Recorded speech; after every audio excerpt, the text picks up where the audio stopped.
Olá, sou o professor Zé Ribeiro Neto. Estamos aqui continuando a nossa aula de grego bíblico. Primeira parte aí, grego bíblico 1. Nessa aula nós vamos falar sobre o uso de dicionários, léxicos analíticos e programas que você pode usar aí para ajudar no seu aprendizado.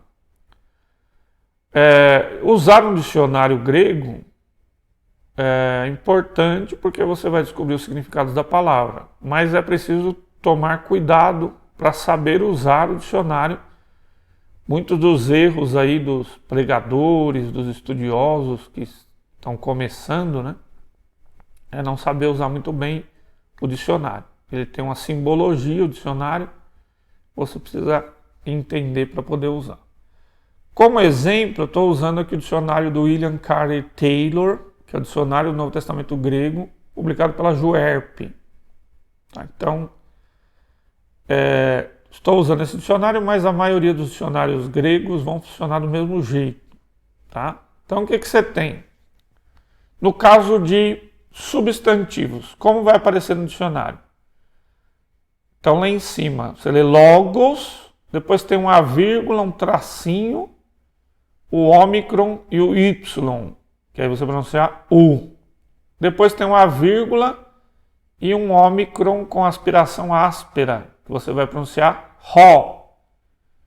O que o dicionário tem? Essas três informações estão dizendo o seguinte: o substantivo no dicionário vai aparecer no nominativo, que é quando a palavra grega exerce a função de sujeito, que depois nós vamos ver com mais carinho essa parte aí. Então, a primeira ocorrência no dicionário mostra como esta palavra, como esse substantivo aparece no nominativo. A segunda informação ali, que é depois da vírgula, vai dizer que tirando ali o tema, né, que essa primeira parte da palavra, o lambda, ômicron, gama, que daria log, quando acrescento o U, vai ficar logo. Essa é a forma do genitivo da palavra. Então, o dicionário, no caso de substantivos, ele vai nos mostrar como é o nominativo, qual é a terminação do genitivo. E a terceira informação que ele nos dá, que ali está em negrito, é qual é o gênero da palavra. O grego tem gênero masculino, feminino e neutro. Tá? Então, o Ró seria o artigo indicando que essa palavra está no masculino. A palavra é masculino. E observação, não tem nada a ver o fato de uma palavra estar no masculino, feminino, neutro com a tradução da palavra. Tá? Cuidado com as bobagens que se fala aí. O fato da palavra estar no masculino, feminino e neutro é uma convenção linguística. As línguas não concordam com o gênero da palavra. Então, por exemplo, logos, nós traduzimos palavra, mas no grego é masculino. Podia ser neutro, podia ser feminino, não importa, não tem nada a ver com o significado. Alguns acham que o grego pensava em gênero como a gente pensa em gênero masculino e feminino relacionado ao sexo. Não tem nada a ver. Às vezes usavam a palavra masculina para um substantivo que é traduzido feminino. Às vezes o substantivo é neutro, a gente traduz masculino. Às vezes o substantivo é neutro, a gente traduz no feminino. Não tem nada a ver o gênero linguístico com o gênero de sexo, tá? Falando isso porque você vai ouvir muita bobagem. De bobagem o mundo está cheio. É uma convenção linguística. Nós chamamos, eu estou aqui numa mesa. Por que mesa no português é masculino e em grego thronos, que pode ser mesa também, né? Ou cadeira, na verdade. Cadeira é thronos. No grego é masculino. Por que morte em grego é masculino e no português é feminino? É uma convenção linguística. Ninguém senta um dia assim, vai dizer, vamos inventar uma língua. Já fizeram isso, não dá muito certo, tá? porque você não inventa a língua é uma coisa natural, ela vai se desenvolvendo, é como se fosse um organismo vivo. Então, só te explicando, o fato da palavra ser masculina, feminina ou neutra, não tem nada a ver com o significado da palavra, não tem nada a ver com o gênero que nós pensamos homem ou mulher, tá? É só uma convenção linguística. Então, logos, como é que eu sei que essa palavra é masculina? Não teria, ou eu conheço a palavra, ou eu olho no dicionário, tá? Não tem outro jeito. Você conhece a palavra, ou você vai olhar no dicionário e ele vai identificar. Como eu vou saber? Se tiver ró, nessa última posição, então lá em cima, ó, tem 3 posições. A palavra mesmo, como ela é escrita, logos, depois vírgula, qual é a terminação do genitivo, depois outra vírgula, qual é o artigo que vai na frente dessa palavra. E pelo artigo eu sei se é masculino, feminino ou neutro. Então, palavra, não propriamente vocábulo, mas linguagem que encerra a ideia. Então, o dicionário vai dar várias informações a respeito do significado da palavra. Nosso objetivo agora não é saber os significados, os detalhes sobre os significados, e sim saber usar o dicionário. Olha uma outra palavra ali, ó. Ergon. E aí também tem uma vírgula, tem um tracinho o, depois outra vírgula, to. Essa primeira posição, então, indica o nominativo da palavra. O nominativo é a função de sujeito que a palavra exerce numa sentença. Nós vamos estudar os casos posteriormente, tá? Aqui estamos aprendendo a usar o dicionário. Então, o dicionário me diz que a forma dessa palavra no nominativo é ergon. E que o genitivo dela vai ser ergu. Vai terminar em u. E que ela é uma palavra do gênero neutro. Olha lá, não tem nada a ver. Tá? Você pode traduzir trabalho, que no português é masculino, ou ocupação, que no português é feminino. Não tem nada a ver com o gênero sexual, tá? É um gênero linguístico. É uma convenção linguística. Como nós não temos um gênero neutro, se usa a palavra de acordo com a tradução. Se eu traduzir ergon por trabalho, eu vou falar o trabalho. Se eu traduzir ergon por ocupação, eu vou falar ocupação. Ou obra, né? Ergon pode ser obra. Então, a obra, a ocupação, o trabalho.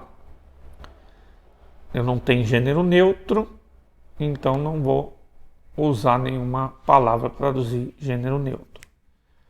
Olha aqui outra palavra, nessos.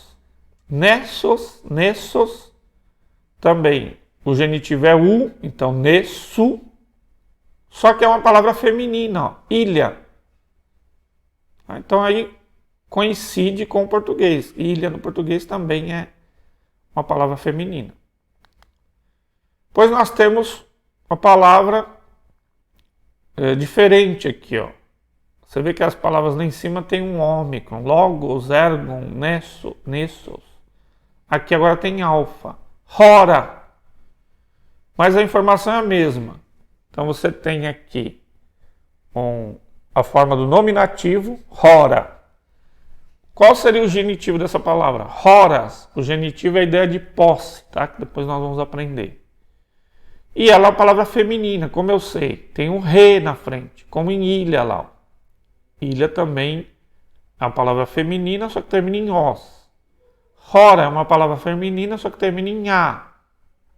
Então, se você pegar uma palavra e não conhecer, não tem como você saber se é masculino, feminino ou neutro, a não ser olhando no dicionário ou conhecendo o gênero da palavra. Como em português também. Você sabe que pente é masculino, né? Como você sabe que fonema é masculino? Conhecendo a palavra, é o fonema, o pente. Mas a palavra pode ser feminina, né, e terminar com diferentes formas. Tá? Então, alma termina em A, é feminina. Fonema termina em A e é masculino. Então, mesmo em português, se você não conhecesse a língua portuguesa, você não saberia qual era o gênero da palavra. A mesma forma se dá em grego. Se você não conhecer a palavra ou não olhar no dicionário, você não vai saber se é masculino, feminino ou neutro. Como eu vou saber no dicionário? Se a última posição que aparece é ró, então a palavra é masculina. Se a última posição lá é tó, a palavra é neutra. Se a última posição é re, a palavra é feminina. Então aqui nós temos, palavra feminina, rora, genitivo roras. Ela tem o re para indicar que é feminino. Agape, palavra muito conhecida, o pessoal fala ágape. No grego é agape. Agape, a segunda posição aqui, em es.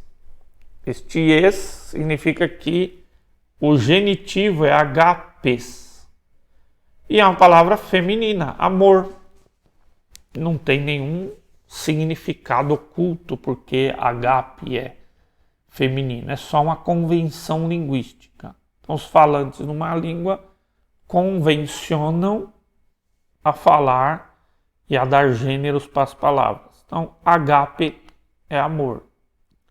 Doxa. Então, teria o genitivo doxes, também é uma palavra feminina. Glória, honra, dignidade, majestade. Profetes. Então, profetes tem o genitivo em u. Olha lá, você vai ver aqui profetes. O genitivo seria profetu. E é ró, a palavra masculina. Você tem aqui nix. Nix. Deixa eu ver se consigo apontar aqui. Nix. O genitivo dessas palavras de terceira declinação, que nós vamos depois aprender o que é uma palavra de terceira declinação, o dicionário vai mostrar a palavra inteira. Opa, sumiu aqui.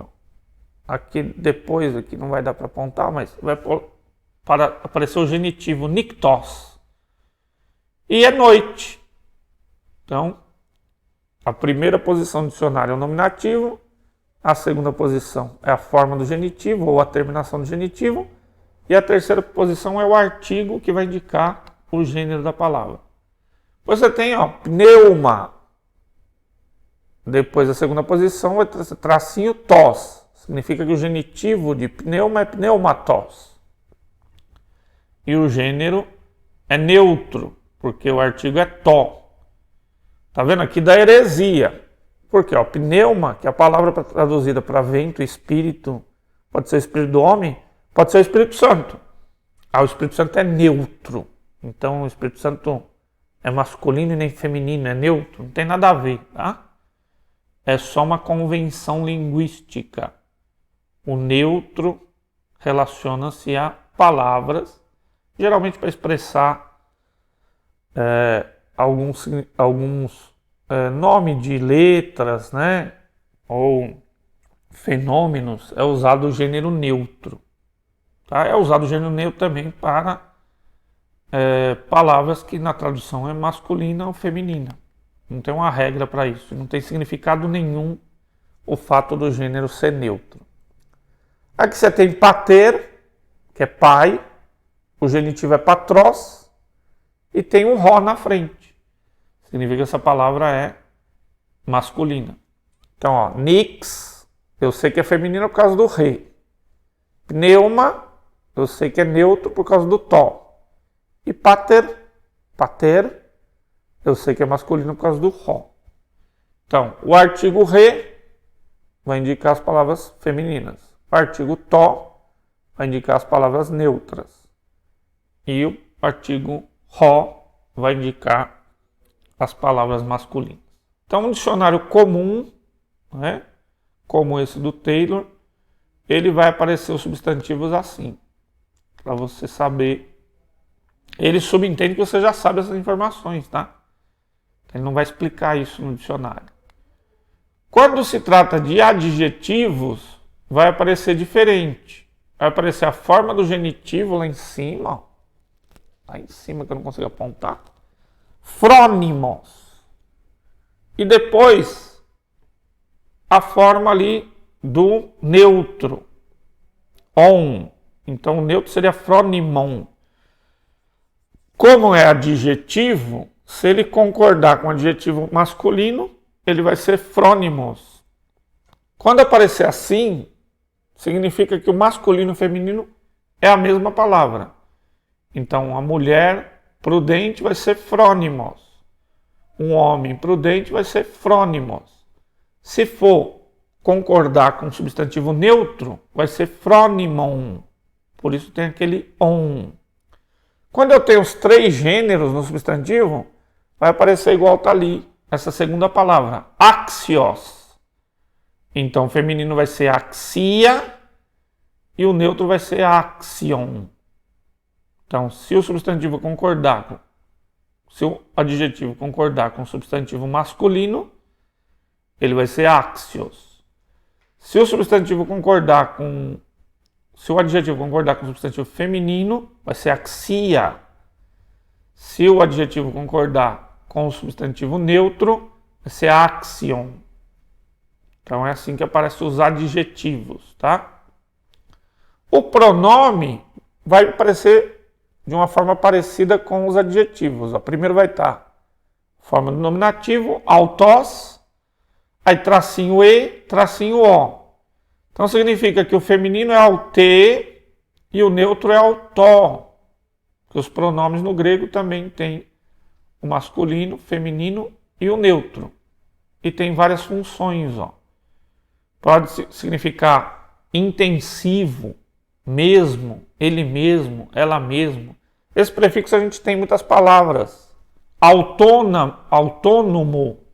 O que é um autônomo? Literalmente, aquele que funciona pelas suas próprias leis. Autos, ele mesmo, e nomos, lei.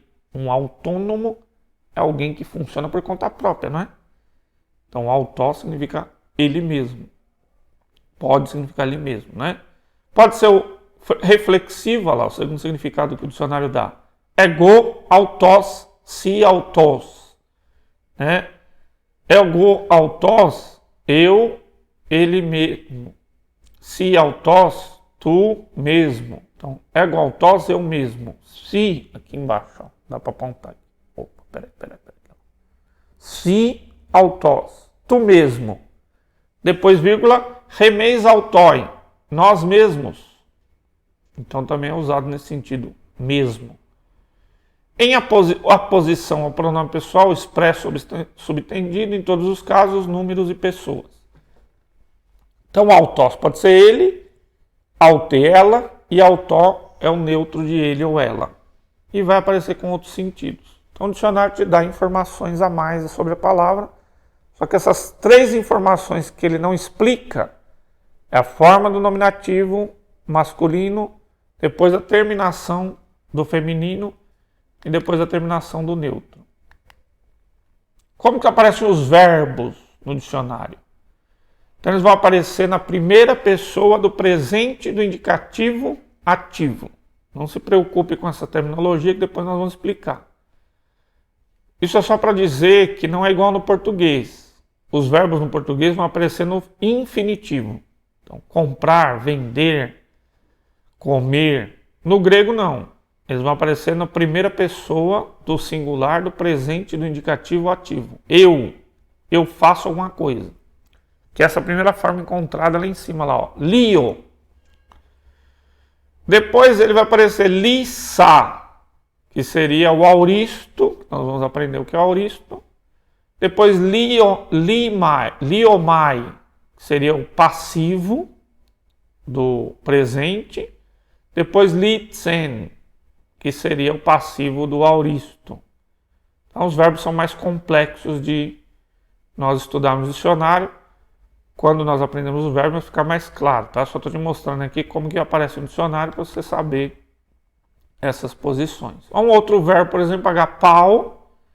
Ele vai aparecer a forma do presente, do indicativo, e depois a forma do futuro, agapesso. Então seria eu amarei. Então, amo no koine, termo geral de amor, agapau. Olha este verbo. Quando o verbo é muito irregular, então ele vai aparecer várias formas no dicionário. A forma do presente no indicativo ativo, essa primeira forma aí. Depois a forma do do auristo, ó, sem um lambda, tá vendo? Ó, balo, depois só balo, sem um lambda. Depois balon, que é a forma do imperfeito. Depois blebeka, que seria a forma do perfeito. Depois blebemai, que seria a forma do passivo, do presente passivo. Depois blesen, seria a forma do auristo passivo. Então, depende do verbo, você vai ter mais ou menos informações. Geralmente verbos muito problemáticos, né? Mais complexos, vão aparecer como este verbo aqui, ó, o balo, que é jogar, atirar, eu jogo, eu atiro. Alguns verbos mudam muito, ó, como esse aqui, ó, femi, vai virar efen. Então você vai ter outras informações. Esse verbo, ó, ele muda demais, então o dicionário vai dar informações, ó, fero, ele vai virar oisso. No futuro, aí no perfeito vai virar enenka. Olha como mudou esse cara aqui, ó. Fero. Muda muito, então o dicionário vai te dar informações. Outro verbo que muda bastante, o verbo ser, estar, eimi. No presente, eimi. No imperfeito, en. E no futuro, essomai. Olha esse aqui também, ó. O verbo ir, ouvir. Muda muito, ó. Erhomai no presente, eleusomai no futuro ali, elson no auristo, né? Pode ser alça também, e elelitza no perfeito. Então, verbo que muda muito, o dicionário vai dar informações. Só que o dicionário não explica essas informações, que ele acha que você já sabe lá a parte da gramática, tá? Qual a diferença de um léxico normal, que é esse que nós vimos nos slides passados, e um léxico analítico? O léxico analítico, ele já vai mostrar para você a análise da palavra. Então, esse tipo de léxico aqui, ó, você não vai achar, às vezes, a palavra exatamente do jeito que está aqui no dicionário. Você vai achar, por exemplo, en. E você tem que saber que a terceira pessoa do singular, do imperfeito, do indicativo ativo. Tá? Ele não vai te dizer isso aí. Quer dizer, a primeira pessoa do singular, do imperfeito, indicativo ativo. Eimi é a primeira do singular, do presente, indicativo ativo. En é a primeira do singular, do imperfeito, indicativo ativo. Essomai é a primeira do singular, do futuro, do indicativo. Você tem que saber isso aí num léxico normal. Num léxico analítico, ele já vai dizer para você, ele já vai dar essa informação, tá? Então, é melhor você comprar um léxico analítico. É um pouquinho mais caro, mas vale a pena. Nós temos esse aqui que é o melhor que temos em português, chama Léxico Analítico do Novo Testamento Grego, da editora Vida Nova. Porque ele já vai fazer a análise para você. Agora, o próprio Munce vai te dizer algumas informações importantes. Um léxico analítico, ele diz, ó, pode ser tanto amigo quanto inimigo. Para o pastor com tempo limitado para a preparação dos sermões, pode evitar que se gaste 30 minutos na análise gramatical. Quer dizer, o léxico ajuda. Imagina, tem certas palavras gregas que são muito difíceis. Você vai ficar fazendo análise gramatical lá para preparar um sermão, vai gastar muito tempo. O léxico já resolveu para você. Ele vem aqui, esse léxico, por exemplo, já te dá informação gramatical. Então você evita gastar muito tempo com essas informações. E aqui outro benefício que ele coloca, ele pode impedir, por exemplo, que o tradutor cometa um grave erro de tradução. E como algumas formas verbais do grego são mais complexas, o cara está lá traduzindo, ele pode cometer lá um deslize por não saber precisamente aquela forma verbal. E para o leigo, que é quem está começando, ele pode propiciar certo contato com o Novo Testamento na língua original. Imagina você está lendo lá o Novo Testamento, você não consegue achar a palavra no dicionário. No léxico você vai achar, porque ele tem a palavra de todas as formas que a palavra ocorre. Então ajuda também. Só que o Munce alerta, ele pode causar um grande estrago. Se o analítico for empregado como muleta, o aluno nunca desenvolverá fluência na língua. Vai ficar tanto acostumado com o analítico, que você não consegue aprender algumas coisas importantes ali da língua. E também pode dar ao leigo falsa sensação de segurança, fazendo pensar que, por serem capazes de analisar gramaticalmente determinada palavra, conhecem o seu significado. Então, o cara lá acha que ele tem um léxico analítico, ele consegue fazer uma exegese. Não vai conseguir, tá? Ele vai se enroscar aí nas traduções ou nos significados, porque não é só saber a análise da palavra que você faz uma exegese. E ele é mais complexo de usar. Ó. O próprio Munce dá o exemplo. Como é que usa um léxico analítico? Então lá, por exemplo, você viu a palavra basileia, ele vai te informar. Então tem primeiro a palavra do jeito que ela ocorre no Novo Testamento, diferente do outro léxico, que você tem que saber a raiz da palavra para conseguir encontrar. Esse você não precisa saber, porque ele vai mostrar a palavra do jeito que ele está no dicionário. Então a primeira informação que vai aparecer é como a palavra aparece no Novo Testamento grego, tá? Ou seja, não é como aparece no dicionário. Como estiver lá no Novo Testamento grego, ele vai mostrar aqui. Então você viu a palavra no Novo Testamento grego, basileia. Você não sabe a raiz. E você não sabe analisar. Ele vai analisar para você. Ó. No 2, ele está analisando. Acusativo singular masculino. Então, ele está dizendo que o caso é acusativo, que o número é singular e que o gênero é masculino. Não se preocupe com as informações, o que é um acusativo, que nós vamos explicar depois. Só para você saber como é que funciona um léxico analítico. No 3, ele vai dizer quantas vezes esta forma aparece no Novo Testamento grego. Então, 15 vezes. Então, basileia, desse jeitinho, aparece 15 vezes no Novo Testamento. Depois, lá mesmo no 3, ele vai te dar a informação. Ó, como declina essa palavra. Como são as formas dela. Ele está lá uma tabela, que ele está chamando de S3E. Né? E a subdivisão da tabela lá, entre parênteses 3. Depois ele vai dar um número, que lá no final ele vai relacionar com o dicionário do Strong. Então o dicionário de Strong e outros dicionários, eles têm uma numeração da palavra.